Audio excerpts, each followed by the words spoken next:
আজকে পোলট্রি মুরগি রান্না করা, দুধ দিয়ে রোস্টের মতো করে রান্না করা সুন্দর একটা রেসিপি দেখাবো। আমি মুরগির মাংসগুলো ধুয়ে নিলাম, ধুয়ে এতে সয়া সস দিয়ে দিলাম পরিমাণ মতো, একটু আদা বাটা দিয়ে দিলাম, যেহেতু পোলট্রি মুরগি তাই একটু মশলা দিয়ে দেবো, একটু জিরা বাটা, একটু রসুন বাটা দিয়ে চিকেনটা আমি ভালো করে মাখিয়ে নিব।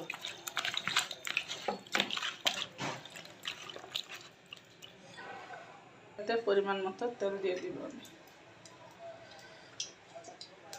সাদা তেল দিয়ে দিলাম, তেলটা গরম হয়ে গেছে, পেঁয়াজ কুচি দিয়ে দিব। পেঁয়াজ কুচির সাথে এই চিকেনগুলো দিয়ে দিব, এর সাথে বাজার তেল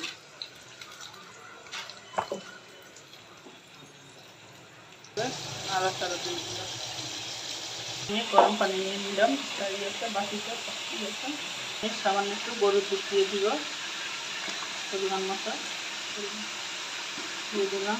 আমি একটু ধনিয়ার গুঁড়া, জিরা বাটা, গরম মশলা বাটা, আদা বাটা পরিমাণ মতো, রসুন বাটা পরিমাণ মতো দিয়ে এটা ভালো করে আমি মিক্স করে দেব।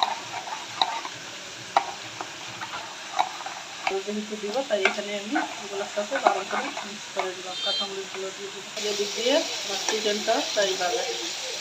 চিকেনটা অবশ্যই এরকম বাদামি কালার করে নিতে হবে। করা মশলা কিছু দিয়ে দেব, যেভাবে নাড়াচাড়া দিয়ে ঢাকনা দিয়ে দিব। এটা এখন সস দিয়ে দিব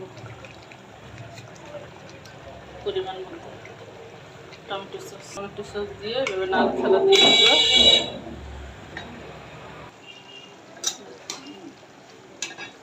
জিরা ফাঁকি দিয়ে দিলাম, দিয়ে এখন রসটা কমিয়ে ঢাকনা দিয়ে দেবেন। ঢাকনা খুলে দেখবো আমার চিকেনটা হয়েছে, চিকেনটা হয়ে গেছে। সবাই বলবেন কেমন হয়েছে রান্নাটা আমার।